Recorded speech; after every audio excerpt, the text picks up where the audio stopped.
Hello, today I made banana chips. প্রথমে আমি কলাগুলোর খোসা ছাড়িয়ে নিচ্ছি।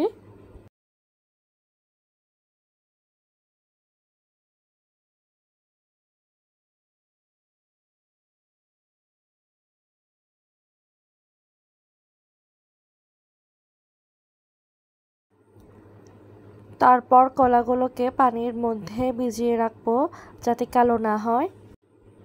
তারপর কলাগুলোকে স্লাইস করে নিব।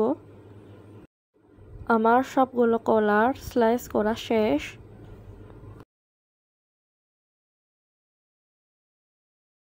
তারপর আমি একটি প্যানে তেল গরম করার জন্য দিয়েছি। তেল গরম হয়ে আসলে আমি স্লাইস করে রাখা কলাগুলো দিয়ে দিব। এরপর কিছুক্ষণ নেড়ে দিব। এখন মশলাটা তৈরি করে নিচ্ছি। তার জন্য একটি পাত্রে লবণ, হলুদ গুঁড়া, মরিচের গুঁড়া আর সামান্য পানি দিয়ে গুলিয়ে নিব। তারপর মশলাটা দিয়ে দিব এবং নেড়ে দিব যাতে ভালো করে মিক্স হয়ে যায়।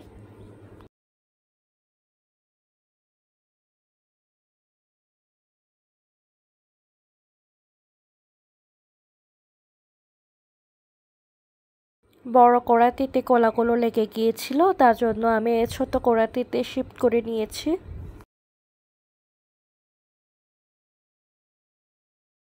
এই যে রেডি হয়ে গেল আমার বানানা চিপস।